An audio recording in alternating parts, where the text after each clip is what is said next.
Good morning to all of you. आज के हम आपको वीडियो में बताएंगे जनरेशन ऑफ कंप्यूटर में कि जनरेशन में कितनी इसकी पीढ़ियाँ हैं जो कंप्यूटर की।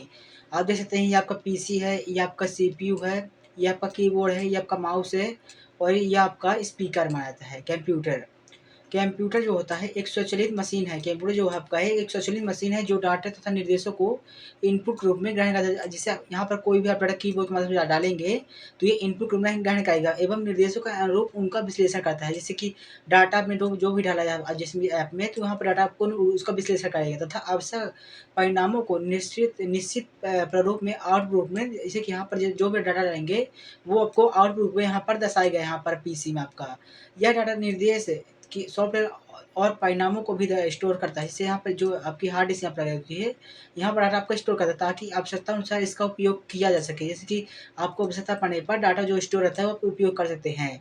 आपको जो हार्डवेयर के आधार पर कंप्यूटर को 5 पीढ़ियों में विभाजित किया। जो हार्डवेयर के आधार पर आपको 5 पीढ़ियों में आइए हम जानते हैं विस्तार रूप से कि आप जनरेशन के बारे में हार्डवेयर में कितने भागों में बँटे होते हैं।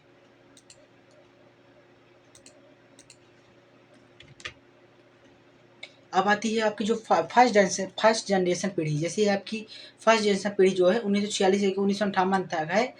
इसमें क्या प्रयोग हुआ, इसमें आपका वैक्यूम ट्यूब्स प्रयोग हुआ या बल्ब्स प्रयोग हुआ।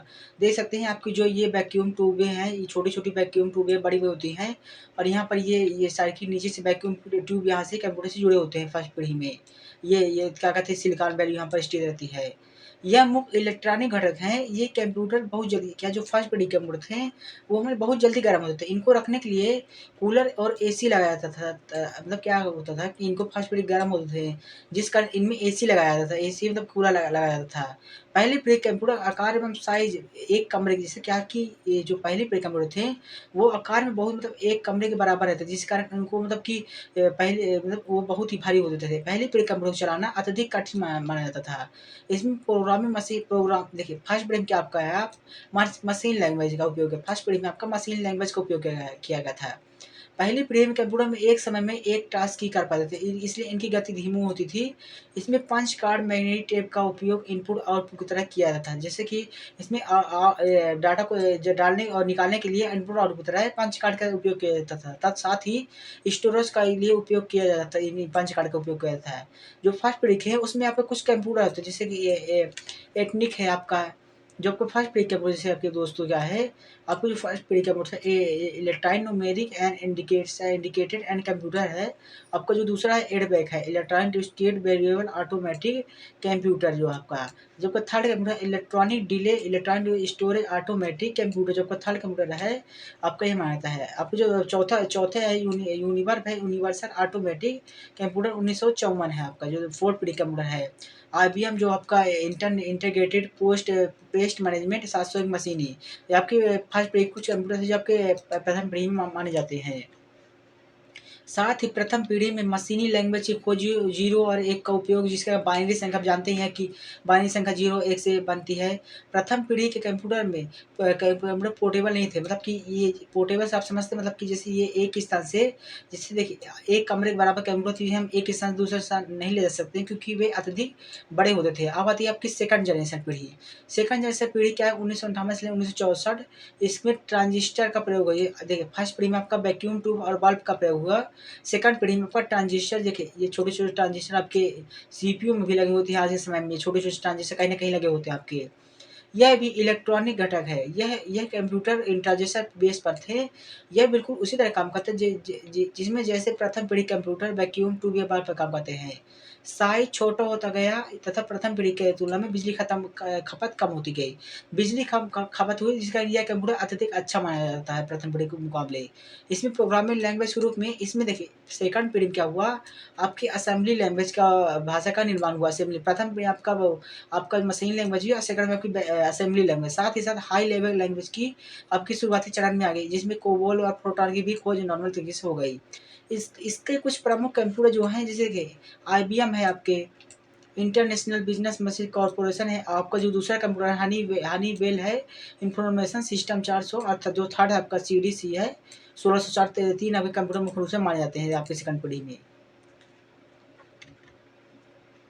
आपकी जो थर्ड जनरेशन कंप्यूटर है 1965 से लेके 1971 तक आई, जो आपकी थर्ड जनरेशन पीढ़ी है 1965 से लेकर 1971 है। इसमें आपका इंडिकेट सर्किट चिप का प्रयोग है। जैसे कि आप देखे होंगे, आप सीपीयू कभी देखे होंगे, इसमें आपके छोटे-छोटे चिप इस टाइप के इंडिकेटर सर्किट टाइप के लगे होते हैं, छोटे-छोटे से ये यहाँ पर इंडिकेटर सर्किट चिप तरह के।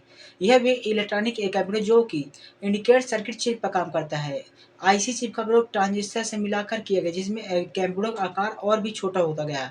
इस पीढ़ी में क्या हुआ कि बहुत सारे बदलाव हुए। आईसी चिप पे सिलिकॉन की देखिए आईसी चिप क्या होती है, हमारी सिलिकॉन की बनी होती है। ये चिप क्या है, सिलिकॉन की बनी होती है। इस पीढ़ी कंप्यूटर में कीबोर्ड का इस्तेमाल चालू हो गया। जो थर्ड पीढ़ी जनरेशन, ऐसे में पूछ लिया कि किस पीढ़ी में आपकी कीबोर्ड का निर्माण हुआ था, आपको थर्ड पीढ़ी में आपके कंप्यूटर में कीबोर्ड का इस्तेमाल चालू हुआ है। साथ ही साथ इनपुट और आउटपुट डिवाइस के लिए किया जाने लगा। इस पीढ़ी कंप्यूटर में टाइम से देखिए थर्ड पीढ़ी में आपका टाइम शेयरिंग आया और मल्टी प्रोग्राम मतलब कि एक साथ प्रोग्राम आप चला सकते हैं आया। साथ ही कई प्रोग्रामों को चलाना, इसमें रियल टाइम कॉन्सेप्ट, जैसे कि एक रियल टाइम भी आप सेट कर सकते हैं, जैसे कि किस टाइम पे आपका कंप्यूटर मतलब कि ऑटोमेटिक ऑन हो जाए, जो सही समय में सही कार्रवाई करेगा।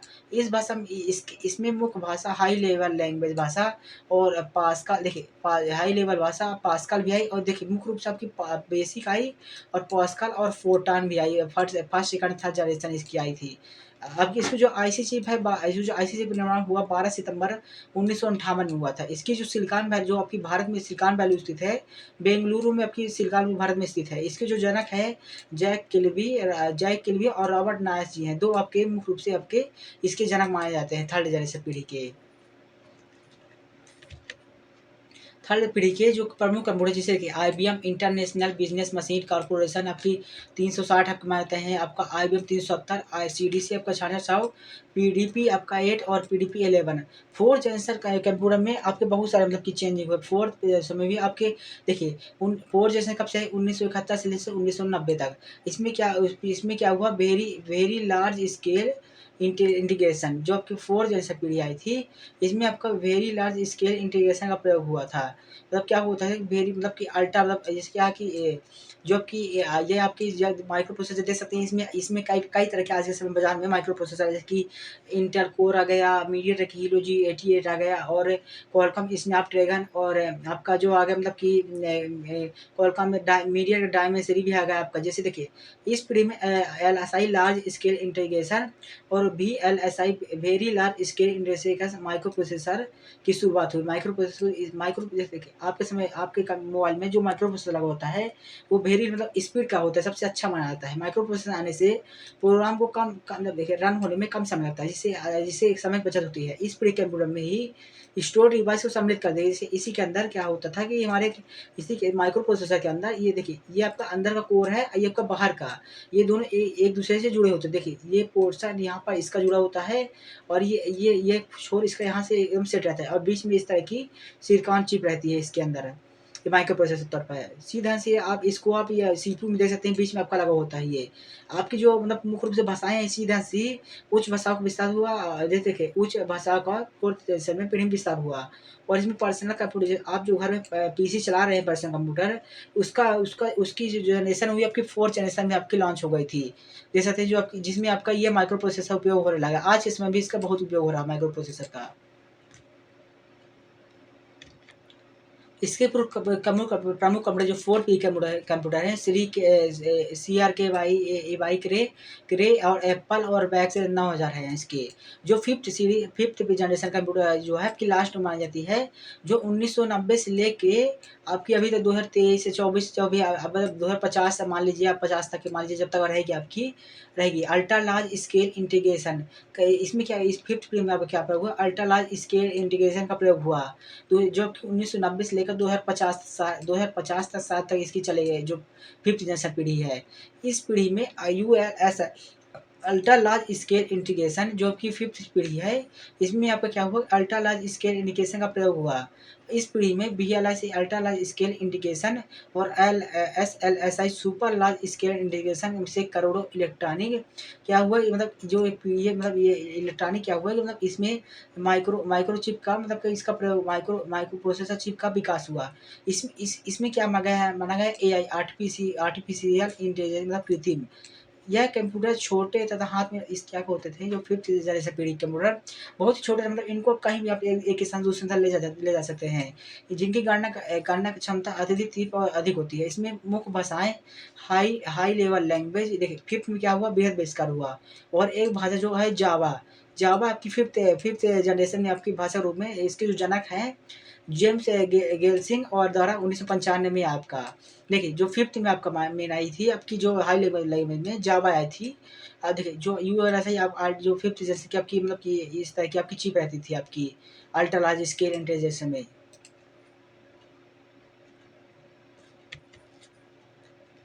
अब आपका आता है यहाँ पर कुछ प्रमुख कंप्यूटर जो 5th पीढ़ी के कंप्यूटर थे, कुछ आपके प्रमुख जैसे नोटबुक हो गए, नोटबुक एक प्रकार का कंप्यूटर जो छोटा कंप्यूटर होता है नोटबुक। और परम तो जानते हैं बड़ा कंप्यूटर होता है एक प्रकार से पेंटियम, पेंटियम भी एक प्रकार का कंप्यूटर माना जाता है। नेक्स्ट जनरेशन आपकी क्या 2050 के बाद आपको ऐसा लगता है कि मतलब कुछ नया चेंज होगा, तो उसमें आपको देखिए 4 computer, nano computer, Qualcomm computer, DNA computer और केमिकल कंप्यूटर। सबसे पहले आते हैं आपके नैनो कंप्यूटर। नैनो ट्यूब जिनका व्यास 1 नैनोमीटर 1.1 गुणे 10 मीटर तक हो सकता है के प्रयोग से अत्यंत छोटे, मतलब कि नैनो का मतलब अत्यधिक छोटे और अत्यधिक तीव्र कंप्यूटर। क्वालकॉम कंप्यूटर क्या उपयोग है, जी विद्युत किरणों में ऊर्जा इलेक्ट्रॉन की उपस्थिति के कारण होती है। ये इलेक्ट्रॉन अपने कक्ष में तेजी से भ्रमण करते हैं, इस कारण इन्हें एक साथ 0 और 1 की स्थिति में गिना जाता है। और इसके इस्तेमाल से मस्तिष्क तेज कार्य, मतलब कि क्या है कि अपनी जो क्वालकॉम प्रोग्राम है, मस्तिष्क जो आपका दिमाग होता है उससे भी तेज चलेंगे। अब आपका आता है डीएनए कंप्यूटर। डीएनए कंप्यूटर में क्या माना जाता है, जैसे देखिए डीएनए कंप्यूटर इसमें जैविक पदार्थ डीएनए तथा प्रोटीन का प्रयोग कर डाटा संरक्षित तथा प्रोसेस किया जाता है। इसको हम डीएनए कंप्यूटर का अब बायो कंप्यूटर भी कह सकते हैं डीएनए कंप्यूटर को। अब आपका चौथा जो कंप्यूटर आता है केमिकल कंप्यूटर।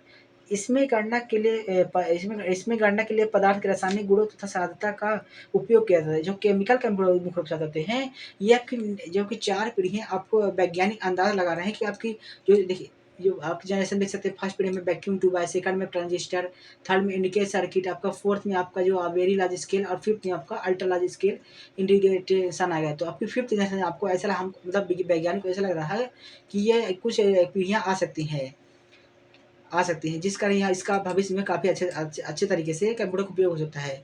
इस तरह यहाँ से आपका टॉपिक खत्म होता है। अगर आपको वीडियो अच्छी तो लाइक एंड सब्सक्राइब करें। मिलते हैं अगली वीडियो में।